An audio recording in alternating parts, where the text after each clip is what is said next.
भभुआ शहर अंतर्गत रिक्रिएशन भवन के प्रांगण में उद्घाटन समारोह सियासी हिस्सेदारी तहरीक कार्यक्रम का आयोजन किया गया। इस कार्यक्रम में कैमूर जिला के विभिन्न जगहों से मुस्लिम समुदाय के लोगों ने जमकर भाग लिया।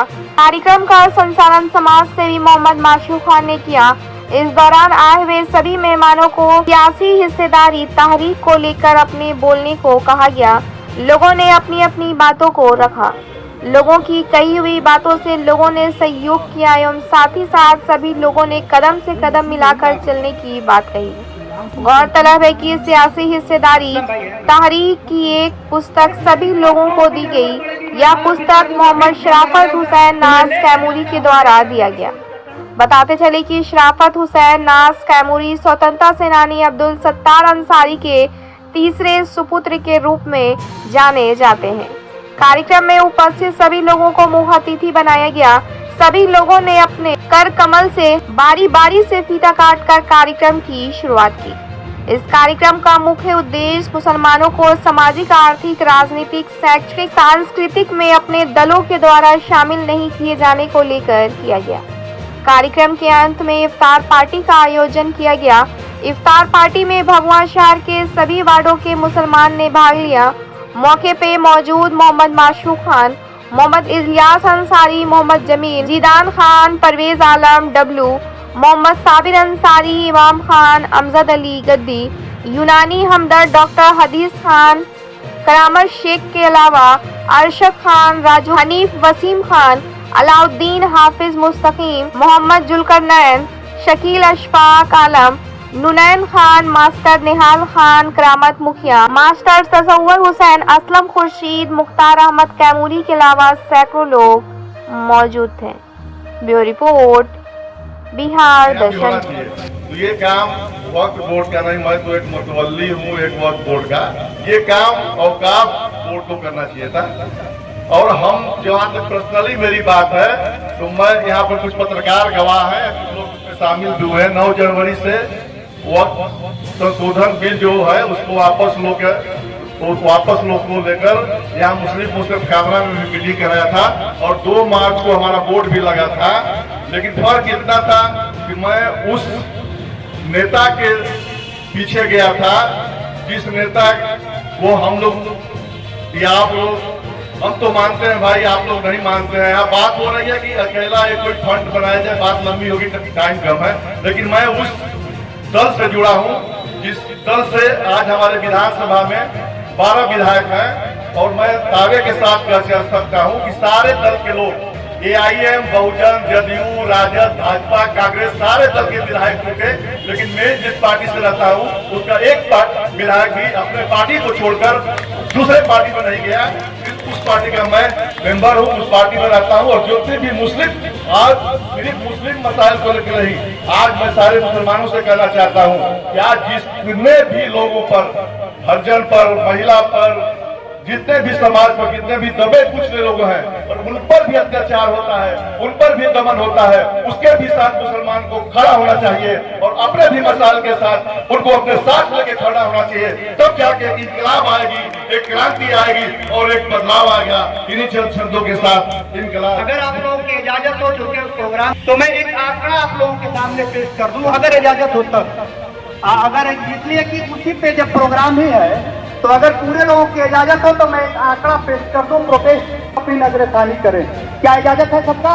कि अगर इजाजत है तो सियासी अनकरीब की बातें आ रही थी तो मैंने दे दिया जाए जो आप तालीम और तरबियत के ऊपर बहुत ज्यादा ध्यान देने की जरूरत है। जब तक हमारा माशरा तालीम याफ्ता नहीं होगा तब तक हम कोई अजीम काम नहीं कर सकेंगे।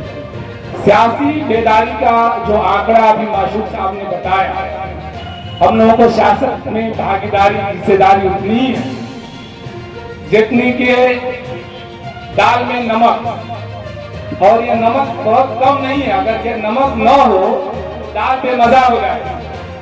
तो हमें अपनी अहमियत का पता करना है। हम नमक है लेकिन कैसे अपनी जरूरत लोगों तक को महसूस कराएं, यहाँ बहुत जरूरी है। हमारे बगैर ये निजाम, ये देश, ये जमहूरियत अधूरी है। इसका हम एहसास तभी तक लोगों को करा सकेंगे जब हम इसका खुद एहसास करेंगे, महसूस करेंगे खुद को और अपने को उस लायक हो जाएंगे। हमारी मस्जिदें क्यों ठगी जाएंगी, ये सवाल नहीं है। वो भी उस मुल्क में जिसको कहा गया है कि सेकुलर मुल्क है, जहाँ सबको अपने हिसाब से, अपने मजहब को, अपने दीन को, अपने आप को जैसा चाहे रख सकता है, बराबरी का उसको जो है हक दिया गया है। वैसे मुल्क में ये हमें देखने और सुनने को मिल रहा है और हम भी उसी में से हो चुके हैं कि सियासत के साथ खड़े हो रहे हैं, हुकूमत के साथ और उनके हाँ में हाँ मिला रहे हैं। हम गलत बातों को काटने में डर है कि कहीं कोई बात बोल देंगे तो हमें जेल के सलाखों में भेज दिया जाएगा। अगर जिस दिन ये डर हमारे अंदर आ गया तो फिर खुदा का खौफ कहाँ? तो खुदा हमारी हिफाजत कैसे करेगा जो जिम्मेदारी लिया है? या वैसे लोगों को, बुज़दिल लोगों को हिफाजत देगा?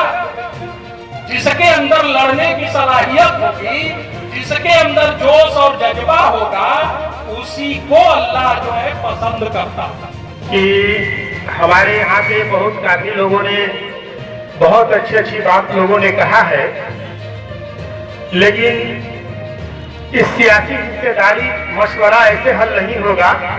खास तौर पे मैं अपने मासूम भाई साहब को कहूंगा कि कम से कम इस रमजान के बाद 10 लोगों का संगठन किया जाए और उन बच्चों को उन विद्यालय से खोजा जाए जिस बच्चे की स्कूल फीस में सही नहीं दी जा रही है।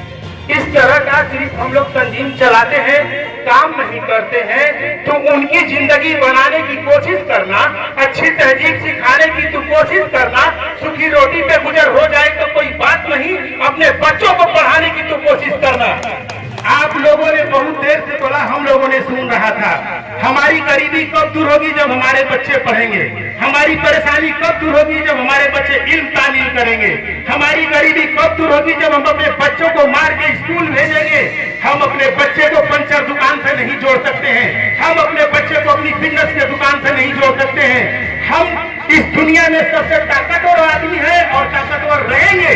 ये कौम को अल्लाह ने किसी को जिताने और हराने के लिए नहीं बनाया है। इस कौम को अल्लाह ने खुद को मुसलसल एक राजा बना के भेजा है, एक राज करने के लिए भेजा है। आज हम और आप हर तंजीम में बढ़ गए, इसलिए हम कमजोर नजर आ रहे हैं। हमारा 50,000 का लीडर होगा, हमारा एक लीडर होगा, वो लीडर हारेगा चाहे जीतेगा, चाहे वो पार्लियामेंट में जाएगा चाहे नहीं जाएगा, हमारा वही लीडर होगा। ये खुदा का शुक्र है कि हम अमनो अमा में रहते हैं, बड़ी चैन से हम अपने मकान में रहते हैं। अरे यहाँ कभी बमों का धमाका नहीं होता। हम खुश नसीब है जो हिंदुस्तान में रहते हैं। जय हिंद। जो हिम्मत दिखाई है, आज हम लोगों को एक मंच पर लाने का जो कोशिश किया और हम लोग एक मंच पर आए भी, और जो है जो देश की जो हालात है, जो गांव, जिला, स्टेट, आज नतीजा ये हो गया है कि हम लोगों का हिफाजत करने के लिए लोगों जो है ठेका लेके बैठ रहे हैं कि हम लोग 5-5 आदमी खड़े हैं, तैयार है। इसका मतलब ये हो गया कि अब दुनिया में सबसे कमजोर अब हम ही लोग हो गए हैं। जो हम लोग वो कौम के सिपाही हैं और वो कौम के बच्चे हैं जो हजारों पे भारी पड़ते हैं, लेकिन आज नतीजा जो ये बोलने को लोगों को मिल रहा है वो इसलिए मिल रहा है कि हम लोग बटे हुए हैं, अपने ताकत को पहचान नहीं रहे हैं, हम लोग गुलाम बन चुके हैं। इस गुलामी की जंजीर को हमें तोड़ना होगा और हमें अपने ईमान को पुख्ता करना होगा और पहले ये सोचना होगा कि हम मुसलमान हैं। अगर जिस दिन हमारी मौत लिखी है तो कोई ताकत हमें बचा नहीं सकती। अगर हमें मरना नहीं है तो कोई ताकत हमें मिटा नहीं सकती। इसी सब बातों को मैं कहते हुए मैं अपने बातों को खत्म कर रहा हूँ और इंशाअल्लाह ये प्रोग्राम जो ऐसे नाज साहब ने खड़ा किया है, आगे आने वाले दिन रमजान महीने के बाद वो कोई डेट मुकर्रर करें, इसमें हम लोग सारे लोग बढ़ चढ़ के तन मन धन से हम लोग भागीदारी लेंगे और आने वाले वक्त में एक नया इतिहास लिखेंगे, नई इबारत लिखेंगे। और कुछ अपनी बात खत्म करने से पहले मैं हमेशा आपसे कहना चाहता हूँ कि वो भी अपनी 1 मिनट के लिए कोई बात हम लोग के बीच रखे। यही सब क्या मकसद रहा है? ये हमने एक सियासी तहरीक चलाया है। जो सियासत में जो हमारी भागीदारी है, अब तक जिसकी भी सरकार रही है उन्होंने इसका ख्याल नहीं रखा। हमसे वोट लेते हैं, हमारा एहतसाल करते हैं, हमें तकलीफ देते हैं, जलील करते हैं। अगर सही तौर पर देखा जाए जो आबादी का अनुपात उसमें 45 से 48 विधानसभा सीट हम मुसलमानों के हिस्से में आते हैं, क्योंकि उत्तर बिहार में जो है 63 से लेकर के 83% तक हमारी आबादी है। इस आधार पर हमारा 48 सीट बनता है, लेकिन किसी पार्टी ने इसकी जरूरत नहीं की। इसलिए हमने कोशिश की है कि हम मुत्तहिद होकर के इस तंजीम को 2 रूप में चलाएंगे। एक सियासी रूप में चलाएंगे, एक समाजी रूप में चलाएंगे। समाजी रूप में गरीब से गरीब आदमी को भी उसके लिए व्यापार की व्यवस्था करनी है, उसके लिए पढ़ाई की व्यवस्था करनी है, उसके लिए खाने की व्यवस्था करनी है। जो बेरोजगार हैं उनके लिए नौकरी की व्यवस्था करनी है। ये सारी चीज़ें हम एक प्लान के थ्रू लेकर के चलेंगे और उसके साथ ही साथ हमारा सियासी हिसाब चलेगा। सियासी हिस्सेदारी का मतलब है कि अगर कोई भी पार्टी, हम जिसे तालमेल करते हैं, अगर वो उतनी हिस्सेदारी देता है तो हम उसके साथ हैं, अगर वो नहीं देते हैं तो हम अकेले रहेंगे। और एक इलेक्शन 2 इलेक्शन जैसा भी हो तो हम लोग की यही सोच है कि हम लोग अपनी हिस्सेदारी की जंग लड़ेंगे। उसमें इसका जो परिणाम निकलने वाला होगा निकलेगा, लेकिन हमने तैयार कर लिया है, अहद कर लिया है, प्रतिज्ञा कर ली है कि ये चीज़ हम लेकर के। क्या नाम पड़ेगा आपका? जी, मोहम्मद शराफत नाज कैमूर। जिसमें हमारी तादाद 24 थी और सबसे ज्यादा 324 सीट पे चुनाव हुआ 1958 में, जिसमें हमारी तादाद 34 रही। और आज की 2020 में जो चुनाव हुआ था उसमें हम घटकर 19 पे आके खड़े हो गए। यानी पूरा आंकड़ा मेरे पास है, कहिएगा तो व्हाट्सएप पे मैं डाल दूंगा, सब लोग देख लेंगे। हम इसलिए चाहते थे कि कुछ आंकड़े भी हमको आपको मिले। ये आंकड़े हमारी सियासत में हिस्सेदारी की है, हम कहाँ खड़े हैं।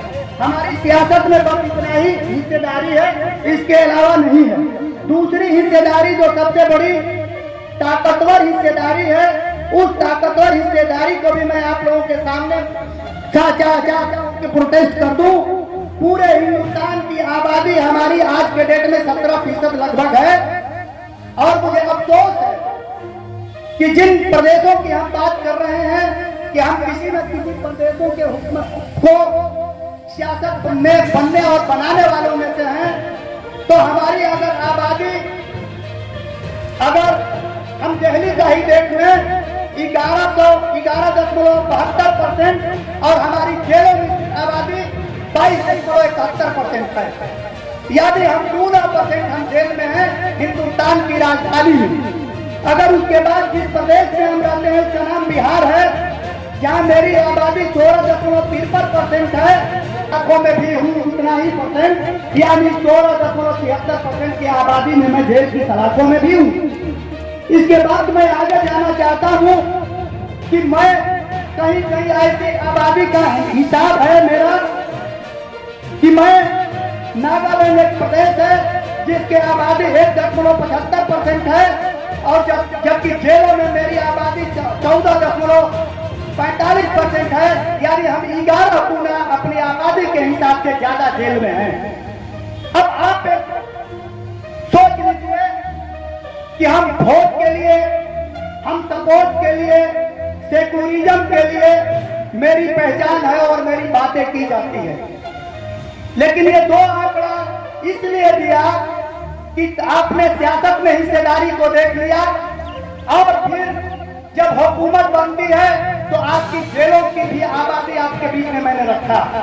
और जिस जिले में मैं रहता हूँ, कैमूर जिला है, वो कैमूर जिला में जिसको तहजीब और तमद्दुन, अभी आपने देखा होगा कई दिनों से कर्नाटका से लेके और केरला से लेके और बिहार की सरजमीन पर बड़ा उहापोह की स्थिति है।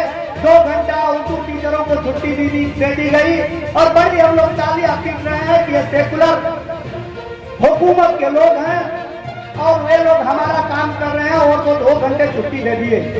लेकिन आइए हम नजरसानी करने अपने कैमूर जिले के उस इदारों पे कि आखिर हमारी इदारों की तादाद क्या है, हमारी हक क्या है।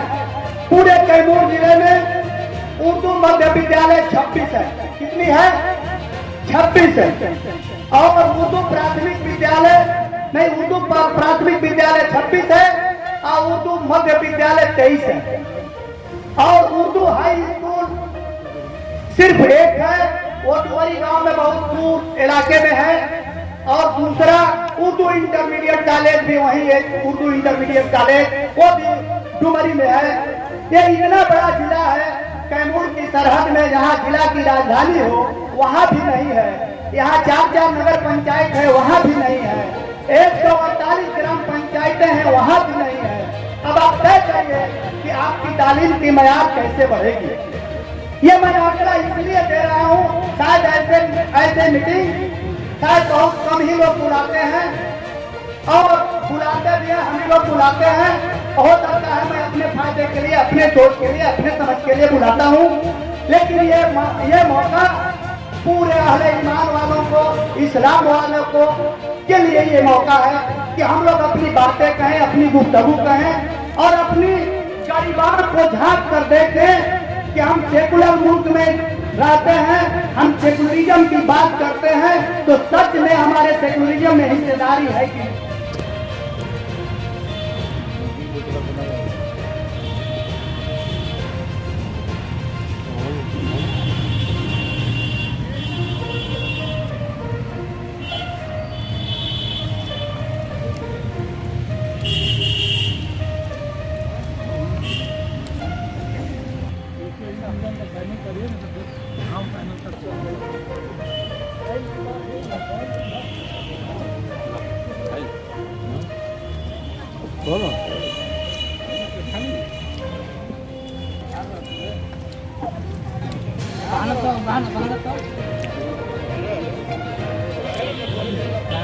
रोजो भी है बना का बहुत बढ़िया।